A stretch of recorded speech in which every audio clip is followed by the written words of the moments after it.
अस्सलामुअलैकुम, this is me Faiza रियाज। नया दौर प्रोग्राम में आपको खुशामदीद। कल हमारे वजीर आजम ने यह ऐलान किया था कि वो आवाम से खिताब करेंगे, कौम से खिताब किया जाएगा और बड़ी खुशखबरी का ऐलान किया जाएगा। तो तमाम लोग जो है वो आज मुंतजिर थे कि ऐसी कौन सी बड़ी खुशखबरियां हैं जो प्राइम मिनिस्टर की जानिब से सुनाई जाएंगी। एक लिहाज से अच्छी बात भी है कि बिजली के नरखों में कमी का ऐलान कर दिया गया है, क्योंकि वो शहबाज शरीफ के बकौल IMF वाले तो मान ही नहीं रहे थे, लेकिन पेट्रोल की जो कीमतें कम हुई हैं उसके बाद उन्होंने कहा है कि हम इसको एडजस्ट करेंगे बिजली की प्राइस में भी। और तो तकरीबन 7 रुपए कुछ यूनिट जो है वो पर यूनिट जो है वो कुछ पैसों की कमी का ऐलान किया गया है घरेलू सार्फिन के लिए भी, और जो सनती सार्फिन है उनके लिए भी फी यूनिट कमी का ऐलान किया गया है। तो इसके बाद आगे आइंदा आने वाले इस पर मुस्तकबिल पर क्या असरात होंगे, सबसे बड़ा सवाल ये है कि क्या ये मुस्तकिल बुनियादों पर होगा या फिर अगले हफ्ते हम फिर देखेंगे 7 रुपए की कमी करके 15 रुपए फिर पर यूनिट में इजाफा कर दिया जाता है। तो IPP से आखिर मुआहिदा क्या हुआ है, बातचीत क्या हुई है, हुकूमत के लिए यह बड़ा जरूरी है आवाम के सामने लेकर आए कि कौन कौन सी IPPs हैं जो कि मान गए हैं और कितनी देर के लिए माने हैं। शहबाज शरीफ ने आज कौम से खिताब में क्या कहा, सुने। ले जी, 6 दहाइयों से ज्यादा कमी हुई है बकौल शहबाज शरीफ के, और महंगाई कंट्रोल में आ गई है। स्टॉक एक्सचेंज तो वैसे ही उसके पड़ लग गए थे, ये तो हमने ऑलरेडी बड़ा डिस्कस किया है।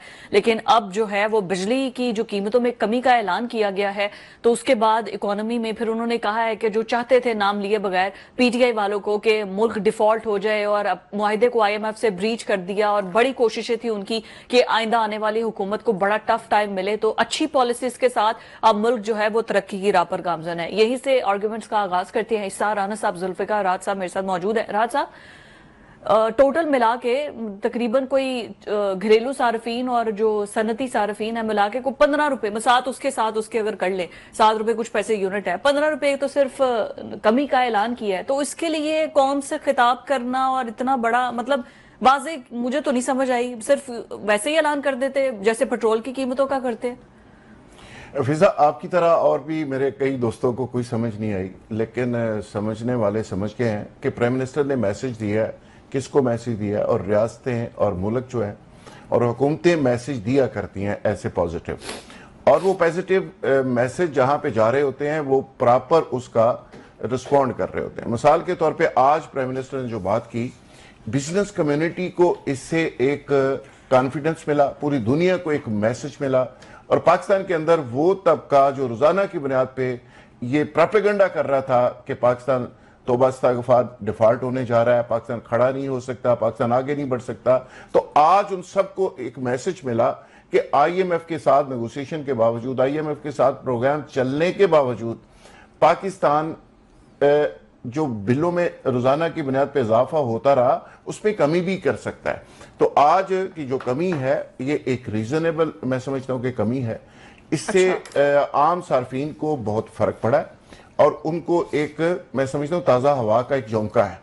ये कह देना कि भी इससे कुछ भी नहीं होगा, 7 रुपए या 15 रुपए क्या हैसियत है इसकी, तो मैं समझता हूँ इसकी बहुत ज्यादा हैसियत है, खासकर ऐसे हालात के अंदर कि जब IPPs का शिकंजा इस कदर कसा हुआ था। सॉवरेन गारंटी थी उस पर रियासत पाकिस्तान की, आप उनको गन पॉइंट के ऊपर चीजें चेंज भी नहीं करवा सकते थे।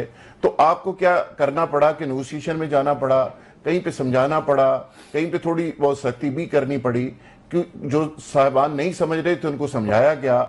फिर इसलिए प्राइम मिनिस्टर नहीं रहे थे, इसलिए प्राइम मिनिस्टर बार बार ये कहते हैं कि इसमें फौज का बड़ा रोल है, आर्मी चीफ का बड़ा कायदाना इसमें रोल रहा।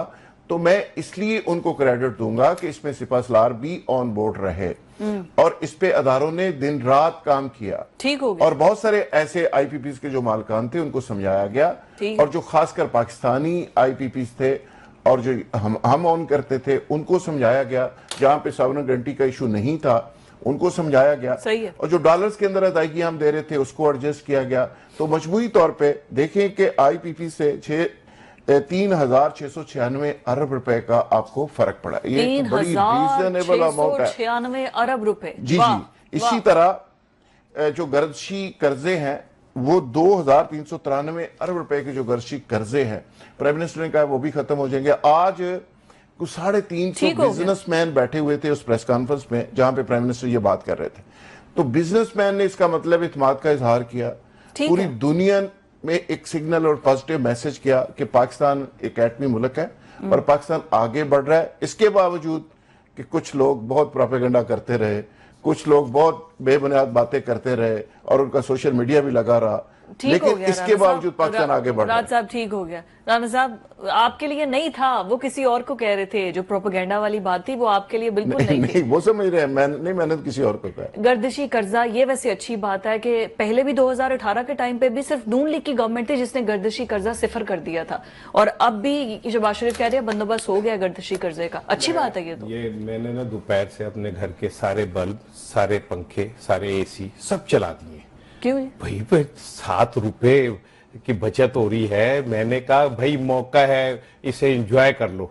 इतना बड़ा हमें रिलीफ मिल गया है। वो फिर वापसी में मेरी गुफ्तगू हो गई एक अपने दोस्त से जो इकोनॉमी समझता है। उसने कहा कि यार अभी थोड़ा सा अपनी खुशी को ना जरा ब्रेक लगा, क्योंकि इसमें अभी टैरिफ शरफ का भी मसला आना है कि टैरिफ बनेंगे और फिर इसके बाद इसमें और बहुत सारी चीजें आएंगी, स्लैब्स बन जाएंगी। फिर हो सकता है कि जो आप पेट्रोल का वो होता है उसे क्या कहलाता है, पेट्रोलियम लेवी, फ्यूल एडजस्टमेंट, वो पै जाएगी। और फिर उसके बाद आपको पता है इस बिल के अंदर ना पीटीवी की फीस भूल गए। अर्थ सुन ले, 20 के करीब, मुझे एग्जैक्ट नहीं याद, लेकिन कुछ 14 से 15-16 टैक्स हैं। लेकिन सबसे लतीफे वाला टैक्स ये है, उसमें लिखा है दीगर। मतलब एक है कि जो ताड़ी तसल्ली नहीं हुई तो दीगर भी गए, और भी आ जा सकता है। ठीक है ना भाई, आप ये मैं हाथ जोड़ो, 7 रुपये सानू ना दो। ये जो टैक्स है ना, हमें बता दो कहां जा रहे। नीलम जेलम के नाम पे आप टैक्स लेते रहे, नीलम जेलम प्रोजेक्ट तो बंद हो चुका है, तो वो कहां गए पैसे? वो जो खरबों रुपए आपने कौम से कमाए वो कहां चले गए? पीटीवी के नाम पे आप हमसे बदोबदी लेते हैं। मैंने कसम चुका लो, मैं पीटीवी देखे, मैंने कितने साल हो गए ने वो लेते। पीटीवी वालों को तो तनख्वाहें नहीं दी आपने, वो पैसे कहां चले जा रहे हैं? ठीक है। उसके बाद पूरी दुनिया के अंदर पेट्रोल सस्ता हुआ है, आपने हमने उसका रिलीफ हमें क्यों नहीं दिया? वो इसी में तो दिया है। किसमें? शहबाज शरीफ ने कहा नहीं है कि वो जो फ्यूल हमने जो प्राइस कम हुई है उसमें आईएमएफ से हमने कहा उसमें अगर नहीं कम करनी नहीं करते, बिजली की कीमत कम करनी, ये उन्होंने कहा है। वो फ्यूल एडजस्टमेंट चार्जेस में किया है कि पेट्रोल सस्ता हो गया, लेकिन जो पेट्रोल सस्ता हुआ वो तो दे दो हमें। ये इसके आपने एवं बदोबदी इस पे टैक्स लगा दिया इसका। ठीक है ना, ये सस्ता हो गया, आपने कहा जी ये सस्ता हो गया तो टैक्स तो कटा दो, लेकिन ये जो सस्ता हुआ ये तो मुझे दो, ये क्यों नहीं दे रहे? ठीक और फिर दूसरी बात है शेयर दे, ये रोला डाला हुआ है बहुत सारे मेरे प्यारे दोस्तों ने, प्यारे दोस्तों ने आसमान सर पे उठाया हुआ है, कौम को रिलीफ मिल गया। भाई कौम को रिलीफ की जरूरत नहीं है, कौम को उनका हक दो। ये रिलीफ क्या है? ये तो ऐसे ही है जैसे किसी बंदे को छुरी मार दे पूरी और मुड़ के थोड़ी सी निकाल के देखा रिलीफ मिल गया था।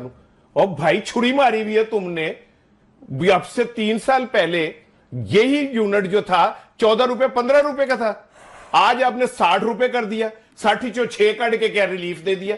वाह यार, आप ही पाना कुंडियां ते आप ही खींचना डोर। वाह जी वाह, 34-35 रुपए का हो गया। ये यूनिट हुआ है। अब इसके ऊपर जो टैक्सेस हैं वो नहीं पड़े, आप गिने। आप समझ, ये खाली ये मुन्ना काका है जो आपको दे दिया है। अब इसके ऊपर जो पैम्पर के पैसे लगने हैं, उसके ऊपर बेबी लोशन जो लगना है, उसके ऊपर जो स्वेटर पहनाए जाने हैं, जो उसको छोटे छोटे जूते पहनाने हैं, जो उसके ऊपर वो लगाना है, और उसके बाद बेबी को जो आपने गोद में खिलाना है, उसे दूध पिला, उसके पैसे अभी देने हैं आपने। सही है, खाली बेबी देते ना रहो। और मैं जो बात कह रहा हूं, मैं कोई वो नहीं हूं, क्या नाम है, कनूतियत पसंद नहीं हूं। अच्छा। लेकिन बात यह है कि भाई ये रिलीफ मुझे ना सुनाए, मुझे तो ये बताएं कि ये जो आईपीपीज है, जुल्फकार ने कोशिश की बताने की, लेकिन असल पैसा कहां से बचे मैं बताऊं। हुकूमत ने जो अपनी निगरानी में चलने वाले थे ना आईपीपीज, वो बंद कर दिए। वो बंद इसलिए कर दिए कि वो फिजिबल नहीं रहे थे, तो वो पैसे बच गए। 5%, 10% चीनी, 5%, 10% बाहर के, 80% आपके। तो उन्हें तो अब भी दे रहे हो पैसे, आप उन्हें तो अब भी दे रहे हो, क्या नाम है, कैपेसिटी उसमें चार्जेस के अंदर, तो क्यों दे रहे हैं आप? अच्छा, वैसे राज साहब, आईपीपी से मुआहदा ये हुआ था, हम उनसे बिजली खरीदें ना खरीदें, हमने उन्हें पैसे देने हैं। ये मुआहदा करने की लॉजिक क्या थी? ये किस किस्म के मुआहदे हुए? कैपेसिटी चार्जेस इसी को कहते हैं ना, कि आप बिजली वो पैदा करें ना करें, आपने उनको अदायगी करनी है जी। तो ये बड़े, मैं तो इनको कहता हूँ ये बड़े जालमाना मुआहदे थे। अच्छा। और इसका आगाज हुआ था बेनजीर भुट्टो साहबा के दौर में, और जरदारी साहब उस वक्त इनके लिए मुहिम चलाया करते थे, और बाकायदा इसकी एक पूरी एडवर्टाइजमेंट कैंपेन बनी, और वापडा का महकमा जो इतना जबरदस्त महकमा था, जहां से आपको पानी के जरिए बड़ी सस्ती बिजली का एक सोल्यूशन मौजूद था, तो उस पे क्या हुआ कि डैम्स को रोक दिया गया। जहां पे जो डैम था, नए डैम नहीं बनाए गए, कालाबाग डैम पे कॉम्प्रोमाइज किया गया, बाकी चीजों पे किया गया। तो आप चले गए इसमें और कहा गया कि जी हमें चूंकि फौरी शॉर्टेज है और फौरी तौर पे इसकी जरूरत है, और बहुत सारे पाकिस्तान में लोग, कोयला इतना है, कोयले की बिजली, कूड़ा गंद बहुत इतना है, सारे उसकी लोग बिजली। आज भी इसके हक में दलाइल देते हैं कि देखें मजबूरी थी और अगर ये बिजली ना आती तो बहुत ज्यादा शॉर्टेज थी, अच्छा। फैक्ट्रियां नहीं चल रही थी, चीजें बहुत खराब हो गई थी, तो वक्ती रिलीफ के लिए। अच्छा, लेकिन मंसूबे ये इतने लंबे इनको दे दिए गए, कोई 60 साल का है, कोई 50 साल का है, कोई 70 साल का, और आखिरी जो एग्रीमेंट है वो 60 में जाके खत्म होगा, कोई 34 साल का है, कोई 35 साल का है।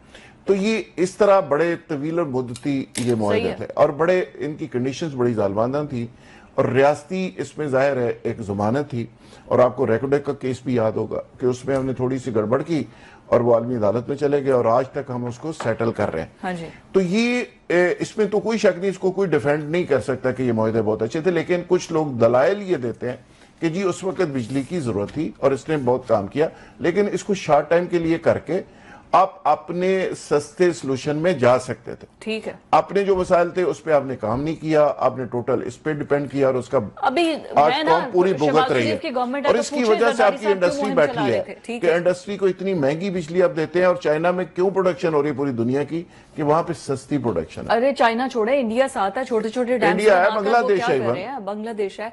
राणा साहब, ये इमरान खान ने तो बड़े बड़े केसेस और बड़ा कुछ किया, वही इसका हिसाब कर लेते, या कालाबाग डैम के लिए वही इनिशिएटिव ले लेते, या जिस तरह ये कह रहे हैं जरदारी साहब ने मुहिम चलाई है, यही कोई बात कर लेते कि भाई क्यों जरदारी साहब ने मुहिम चलाई आईपीपी से मुआहदे करने के लिए। किसके दौर में आईपीपी से मुआहदे हुए थे? बेनजीर के दौर में चले हैं ना, वही कह रहा हूं ना। तो इमरान खान उनको पूछ नहीं सकते? सुन लेना, जो मुआहदे कंटिन्यू हुए हुए हैं उनको ब्रीच नहीं कर सकते। कैसे कर सकते हैं? आईएमएफ से हो सकता है। आईएमएफ से इसलिए हो सकता है कि आईएमएफ से रिटर्न मुआहदा नहीं हुआ था, आईएमएफ से मुआहदा निगोशिएशन में था, ठीक है ना, तो वो हो सकता था। इमरान खान ने तो चीनी माफिया को जो $4 अरब का सब्सिडी दी थी उसके ऊपर स्टैंड ले लिया था, लेकिन माफियाज इतने मजबूत हैं कि वो नहीं हो सका। लेकिन इमरान खान के दौर में आप ये मानेंगे ना, 18 रुपए 14 रुपए यूनिट था बिजली का। 3 साल में ऐसी कौन सी क्यामत आ गई कि वो जो है 60 पे चला गया। और फिर वो पंजाबी कहते ने, इसे याद होगा, साड़ी वारी आई तो कुकुर हो पिया। और भाई हमने सोलर लगवाए तो अब तुम बिजली सस्ती करने पे जा रहे हो। पहला साढ़े पैसे लवाते सोलर थे, जो असं सोलर लवा लिया तो तुझे कहे जी सोलर छो, हूं तुम इत्थे आ जाओ, हम अब सस्ती बिजली दे रहे। तो मान रहे हैं ना सस्ती बिजली आ रही है। वो आज जब आएगी जब देखूंगा। अभी तो मैंने 100 बार चमन महंगा 100 बार बाहर आई, दुनिया की वही रौनक, दिल की वही तन्हाई। मैंने देखे हैं बहुत, हमने हंगामे मोहब्बत के, आगाज भी रुसवाई, अंजाम भी रुसवाई। मैंने ये सब कुछ देखा हुआ है, मेरे लिए कोई नई चीज नहीं है। हाँ, जिस दिन ये बिलों के अंदर ये सारा कुछ काट पीट के असल रकम सामने आएगी फिर मैं बात करूंगा। और दूसरी बात यह कि अब ये सोलर वालों का क्या कसूर है भाई? आपने उन्हें 27 रुपए के ऊपर लाके अब 10 रुपए में कर दिया। सियासतें इस तरह धोखा देती हैं, इस तरह कहने में लोगों को बेवकूफ बनाती है कि जब उन्होंने कर लिया तो अब आपको याद आ गया कि जी ऐसे करना है।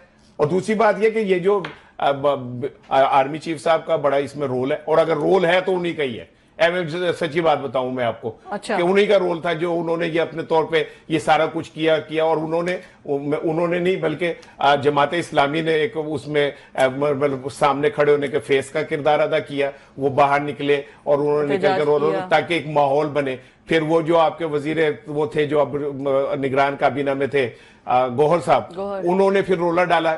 यानी एक प्लान करके एक प्रेशर डेवलप किया गया और उसके बाद वो किया गया। लेकिन मेरा कहना यही है कि भाई अभी भी हम ये कर सकते हैं। ये बिजली जब तक 20 से 25 रुपए नहीं होगी ना, तब तक मैं नहीं मानता किसी चीज को जो हो सकती है। It is possible, it is possible, it is possible. ठीक हो गया जी, इज पॉसिबल। ऐसा थोड़ी है कि कोई भी चीज पॉसिबल नहीं है। तो जरा राणा साहब आप भी तसल्ली रखें, हो जाएगा पॉसिबल। एकदम से तो नहीं ना कर सकते, जितनी वो कोशिश कर सकते थे उन्होंने कोशिश की है। उसके बाद आज अवाम को मुबारक हुई है रिलीफ, लेकिन इसके अलावा उनके खिताब में और कोई बात नहीं थी रिलीफ वाली। एक ब्रेक पर जाना है, स्टे विद अस। ब्रेक के बाद खुशामदीद। मुज़ाकरात पीटीआई के हो रहे हैं एस्टेब्लिशमेंट से। कल तक तो सबसे बड़ी ब्रेकिंग न्यूज थी अली अमीन गंडापुर और बैरिस्टर सैफ को जो है वो टास्क सौंप दिया गया है, लेकिन आज खाया ही पलट गया। आज तो उनसे मुलाकात की इजाजत ही नहीं मिली है, बल्कि जो फैसला हुआ था कोर्ट के फैसले को चैलेंज करते हुए मुलाकात की इजाजत नहीं दी गई है। सबसे बड़ा सवालिया निशान तो ये है। उधर से अलीमा बाजी अलग बोल रही है, वो कह रही है हमें क्यों नहीं मिलने की इजाजत दी जा रही है, बाकी लोग छुट्टी वाले दिन भी जाकर मिल रहे हैं। शिबली फराज ने भी मीडिया टॉक की है, मुज़ाकरात हो रहे हैं नहीं हो रहे। बैरिस्टर सैफ कह रहे हैं कि ऐसी तो कोई बात ही नहीं है, हमारी तो मुलाकात ही उनकी सिक्योरिटी पर सारी गुफ्तगू हुई और आगे सूबे को कैसे लेकर चलना है इस पर गुफ्तगू। इतनी कॉन्ट्रडिक्शन है और हर किसी की एक अपनी लाइन है।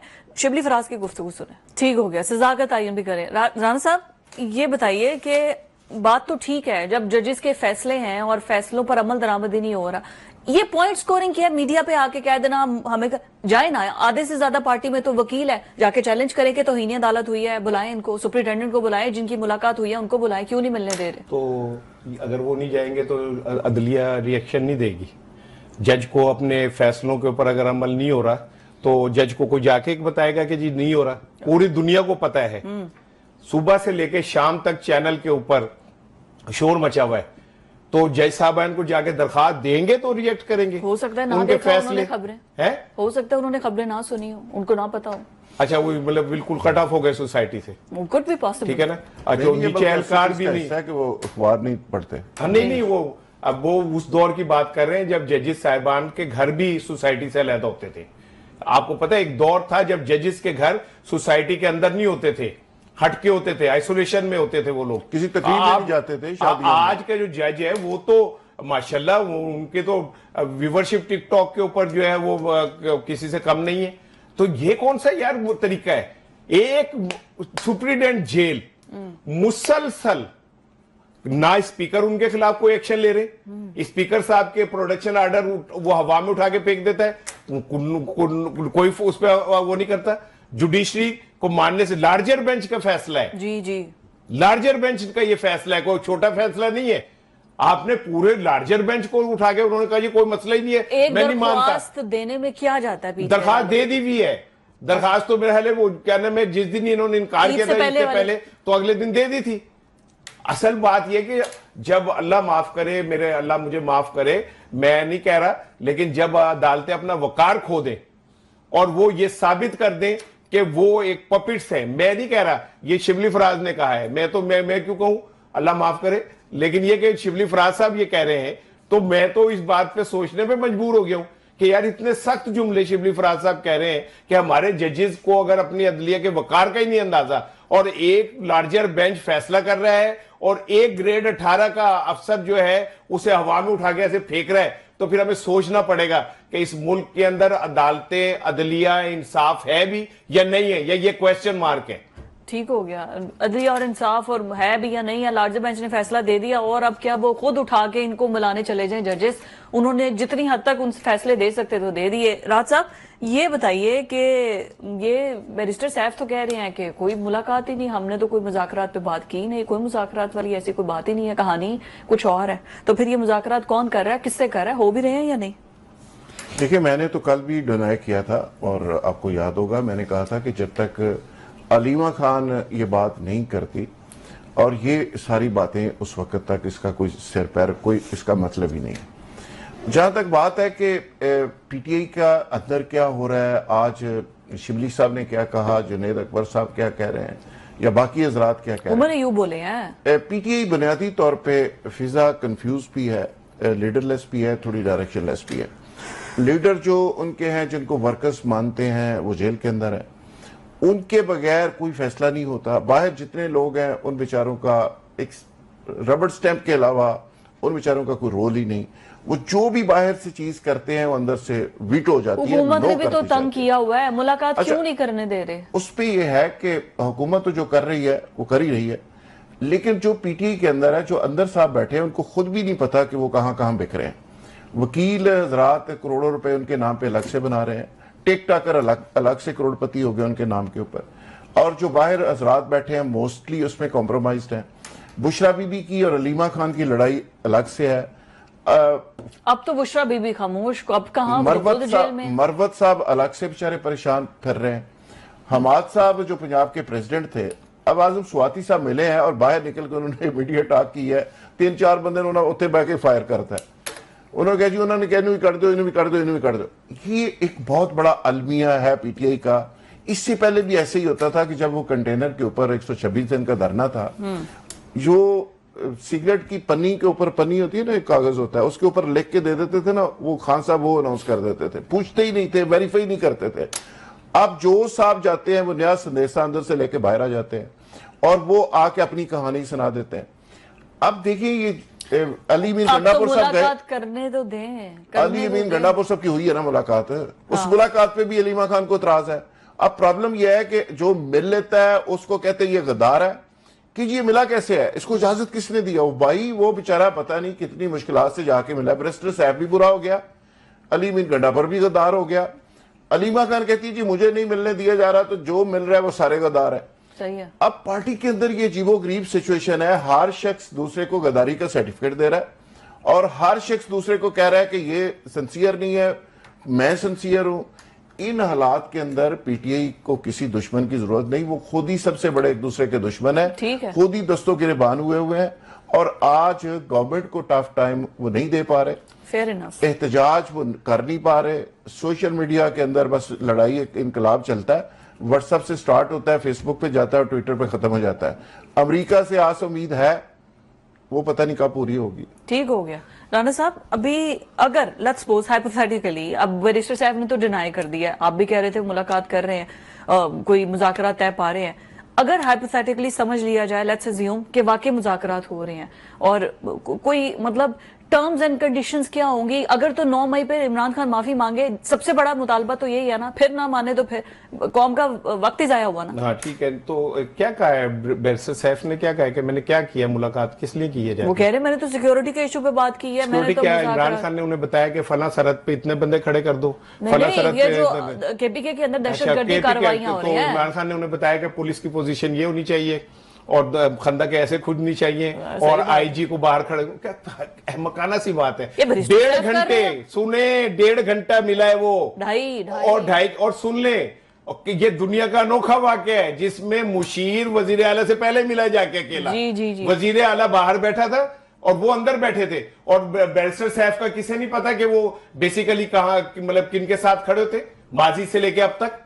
वो तो फखरिया कहते हैं, वो तो ये भी कहते शेख रशीद और क्या कहते हैं पीर पगाड़ा के बाद अब ये तीसरे पॉलिटिशियन है। अच्छा, ये जो ओवरसीज आके मिल रहे हैं इमरान खान से जेल में, जिनमें कुछ डॉक्टर्स भी हैं, बिजनेस टाइकून भी है, जो कि सेटलमेंट करवा रहे हैं, यहाँ पे क्या मामला सेट हो रहा है? 3 दफा मिल चुके हैं, जिनकी तरफ आप इशारा कर रही है ना, वो अब लास्ट टाइम जनवरी में मिले आके, ठीक है। उनका भी क्लेम ये कि बात कहीं ना कहीं हो रही है। बात कहां अड़ी हुई है मैं अब आपको बताऊं, बात अड़ी हुई है सिर्फ 9 मई के ऊपर, ठीक है। और बात अड़ी हुई है इस बात पे कि इमरान खान साहब ये श्योरिटी दे दें कि वो बाहर निकल के वो कुछ नहीं करेंगे और कोई ऐसी बात नहीं करेंगे, ठीक है ना। तो यहां पे बात अड़ी हुई है। और एक बात मेरी सुन लें कि ये जो बाकी लोगों को नहीं मिलने दिया जा रहा ना, वो सिर्फ इसलिए नहीं मिलने दिया जा रहा कि ये लोग आके वो जो एक ट्रैक बन रहा है बातचीत का, या आके कोई ऐसी एडवर्स किस्म की बात ना करें जिससे वो मुतासिर हो। उनकी बहन को इसलिए मिलने नहीं दिया जाए, मे बी। और दूसरी बात ये कि देखे ना, लॉजिकल आप समझे, आप तो माशाल्लाह आपने मैट्रिक विद साइंस किया हुआ है, आपको तो लॉजिक की पता होगी कि भाई देखे सिंपल सी बात है, समझाइए जी लॉजिक। 2.5 घंटे 2 लोग मिल रहे हैं, राइट, ठीक है।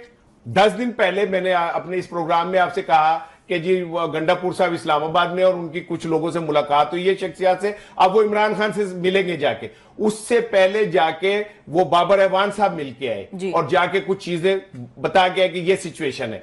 अब ये 2 लोग गए, ठीक है। और उनसे पहले जाके बैरिस्टर सैफ जो थे, एक लंबे अरसे उनसे गुफ्तगू की, तो क्या खाली ये हो गई कि बाहर गर्मी बड़ी है, खान साहब ते अंब दा मौसम आंडे है, ते मेरा ख्याल है कि कच्ची लस्सी होते अंब पिए, भाई उन्होंने इसी पे बात की है, इसी पे बात हुई है, यही बात हुई है। बैरिस्टर सैफ क्यों डिनाई कर रहे हैं? भाई वो पॉलिटिकल आदमी भी है ना, ठीक है। वो कैसे एक बात को मान ले, सियासतदान कभी भी वो दिखाता है असल, सज्जी दिखा के कभी करार होता है, सही है। और ये जो इनके कैंपों में खलबली मची हुई है ना सारों के, वो यही मची हुई है कि जे गल उन्होंने सिद्धि होगी तो असी कितने जावांगे। हमारा दाल दलिया जो पक रहा है, कोई टाइयां लाके टीवी दे अगे बैठा है, कोई प्रोटोकॉल लेंदा फिर रहा है, कोई जिन्ना वाली वो 2-2 घंटे टीवी पे वो कर रहा है, सब फारिग हो जाएंगे। तो वो बात मान लेंगे। अब जैसे आप बात कर, पानी पी लें फिर आप तसल्ली से। मैं इसको यहीं पे आर्गुमेंट, फिर मैंने ब्रेक की तरफ जाना है, बिल्कुल 1 मिनट है। मेरी सवाल सुन ले, अगर फिर बात ना मानी, ये कोई पहली बार तो मुज़ाकरात हो नहीं रहे, और वो जैसे राज साहब कहते हैं कि बाहर निकल के बंदे की गारंटी कौन देगा, वो तो कुछ भी आके फिर बोल देंगे। तो मैं कह रहा हूँ, एक तो सोना गारंटी सुन लेना, एक तो सोना वो तो अथर है, तो अब हम भी उसमें कोई गारंटी क्या दे? बंदा जवान हो और पठान हो तो बात तो कही होती है, लेकिन पाकिस्तान की बका, पाकिस्तान की सलामती, पाकिस्तान की तरक्की के लिए खान साहब को भी एक स्टेप पीछे आना चाहिए। वो 70 साल हो गए जवान है, तो आप तो जवानी में एंटर हो रहे होंगे अल्हम्दुलिल्लाह।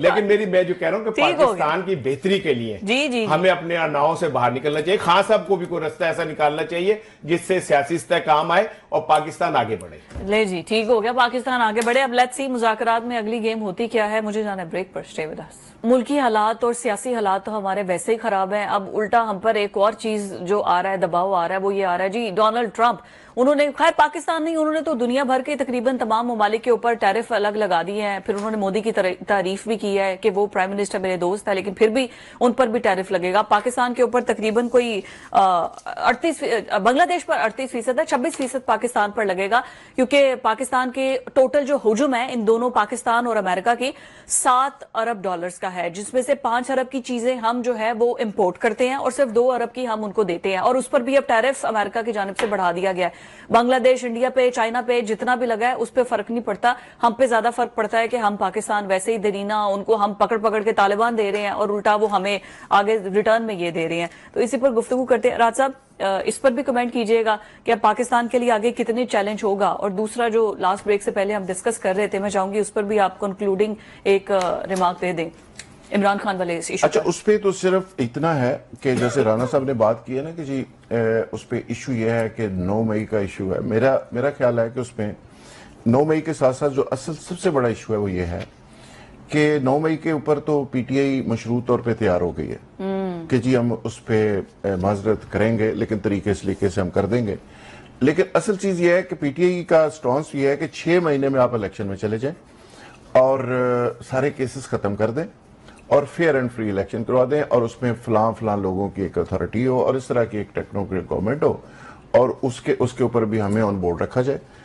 जबकि गवर्नमेंट ये कह रही है कि जी 2 साल मिनिमम आप देंगे, सुकून से आप बाहर आके बैठेंगे, ठीक है, और आपकी तरफ से कोई शिकायत, कोई गड़बड़ नहीं होगी, हमें अपना एजेंडा आगे बढ़ाने दें, उसके बाद फिर बात होगी। तो इस तरह की कुछ चीजें हैं जिस पे बात चल रही है, लेकिन अभी तक वो कंक्रीट बात इस तरह की आप नहीं कह सकते कि जिस पे इत्तेफाक हुआ है। ठीक हो गया। अच्छा, जहां तक ट्रंप की बात है, देखें इंडिया के ऊपर भी उन्होंने टैरिफ लगाया, पाकिस्तान के ऊपर भी लगाया, और दुनिया के 100 कंट्रीज के ऊपर भी। और आज उन्होंने पूरी कौम को मुबारकबाद दी कि जी आज अमेरिका के लिए इक्तिसादी आजादी का सबसे बड़ा दिन है और कौम को मुबारक हो।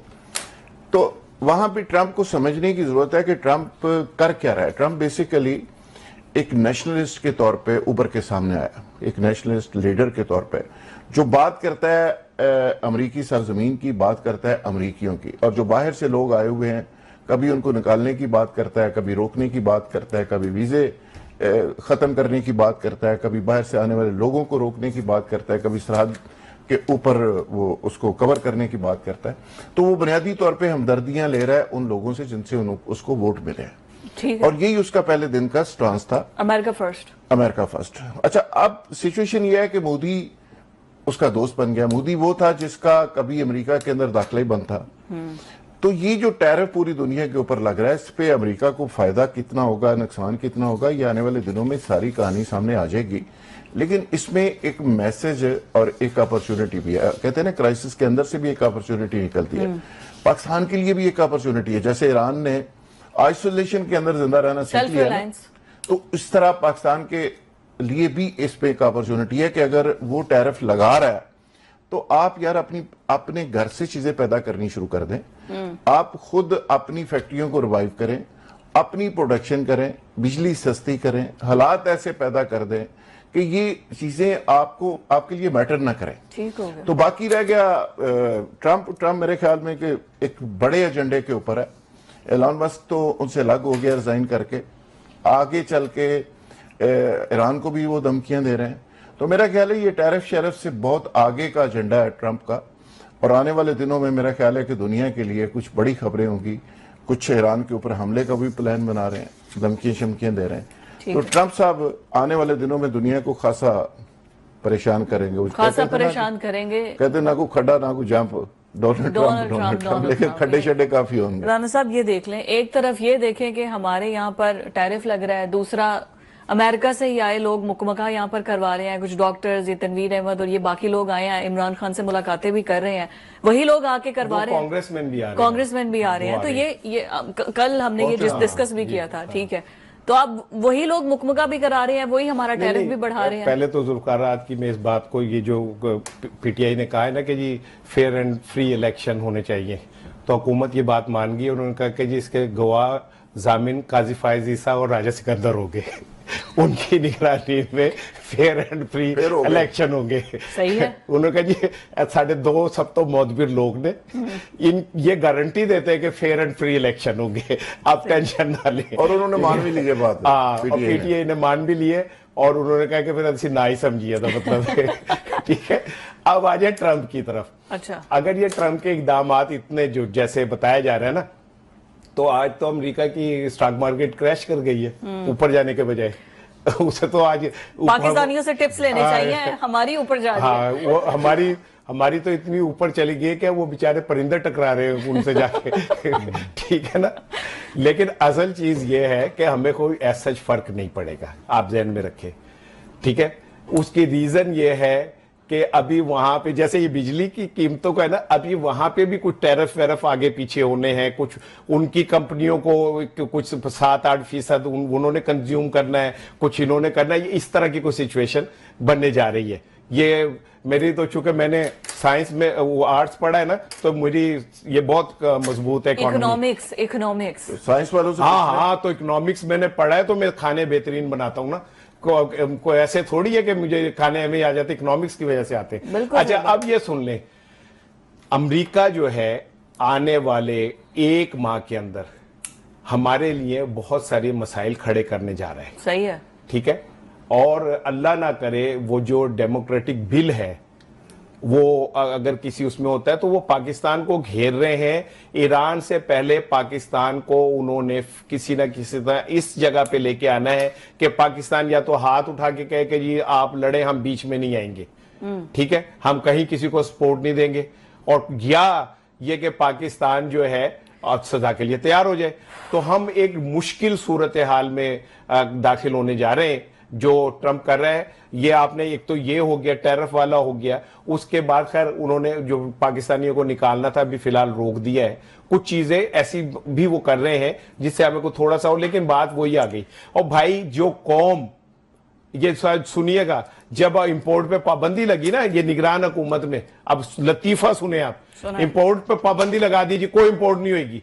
और आपको पता है 2 दिन बाद एक इंपोर्ट खोली गई, किस चीज की? डॉग फूड की, जानवरों के खुराक की, क्योंकि अमीरों के कुत्ते भूखे ना मर जाए, अमीरों के कुत्तों को कहीं बीमारी ना लग जाए, अमीरों के पालतू जानवरों को जो है ना जिंदगी खतरे में ना पड़ जाए। 24 करोड़ लोग भूखे मर जाए, एड़ियां रगड़ते हुए मर जाए, उनके बच्चे भूखे मर जाए, वो खून की उल्टियां करते हुए मर जाए, लेकिन अमीरों के कुत्तों की खुराक नहीं बंद होनी चाहिए। सही है। अमीरों के कुत्तों के लिए कोई मसला नहीं होना पैदा होना चाहिए। ऐसी कौम जो इंसानों से ज्यादा कुत्तों को अहमियत देती हो, ऐसी कौम जो अवाम से ज्यादा कुत्तों के हकूक का ख्याल रखती हो, हमारे साथ कुछ नहीं हो रहा जो और होना चाहिए। फेयर इनफ, ठीक हो गया। राज साहब, अभी ये जैसे बात कर रहे हैं कि कुत्तों के खाने के लिए इंपोर्ट खोल दी जाती है, कहते हैं सबसे ज्यादा अवाम जो है चाय बहुत ज्यादा पीती है, 1 कप चाय कर दें अवाम के लिए, तो ये है जहां 2 रोटियां खाते हैं वहां 1 रोटी खा ले। ये हमारे सियासतदान ही ऐसे मशवरे देते रहे हैं। मेरा ख्याल है कि जिस तरह ट्रंप फैसले कर रहा है, जिस तरह पूरी दुनिया अपने नेशनल इंटरेस्ट में फैसले करती है, मोदी जैसा शख्स जो चाय बेचने वाला एक शख्स था, अमेरिका के अंदर उस पर पाबंदी थी, और एक ऐसा हेटेड शख्स अगर अपने मुल्क को लेकर तेजी से आगे बढ़ सकता है तो नेशनलिज्म की स्पिरिट है। तो हमारे सियासतदानों को भी नेशनलिज्म की स्पिरिट को लेके अपने पर्सनल इंटरेस्ट को पीछे करके मुल्क को नए सिरे से मेरा ख्याल है कि थोड़ा रीडिजाइन चीजें करनी चाहिए। अमेरिका भी कर रहा है, कनाडा भी कर रहा है, इंडिया भी कर रहा है, चाइना भी कर रहा है, सारे ममालिक कर रहे हैं। सऊदी अरब इवन अगले 5 साल में कहीं बहुत दूर आपको नजर आएगा, चूंकि फीफा का जो वर्ल्ड कप है वो सऊदी अरब में होने जा रहा है 5 साल बाद, तो वहां पे इतनी ज्यादा अपॉर्चुनिटीज हैं। तो इस तरह पाकिस्तान को भी पूरा हक है कि अपने हमारी तो चैंपियंस ट्रॉफी नहीं यहाँ फाइनल नेशनल हुआ। इंटरेस्ट में हम भी फैसले करें, जो आपको सूट करती है उस पे करें। लेकिन बदकिस्मती ये है सूट कि जब तो आप हमें कर्जे वो- लेंगे ठीक है। दूसरों से, तो वही मैं हमेशा जो अर्ज करता हूं, पता नहीं किसी को बुरी लगे, जो जरूरतमंद होता है वो कितना को गैरतमंद हो सकता है। तो जरूरतमंद लोगों की जो खारजा पॉलिसी भी होती है वो भी थोड़ी सी प्रेशर उसके ऊपर होता है। वो उस तरह इंडिपेंडेंट ख्वाहिशें तो हम रख सकते हैं, लेकिन उस तरह की चीजें हो नहीं सकती। ठीक है।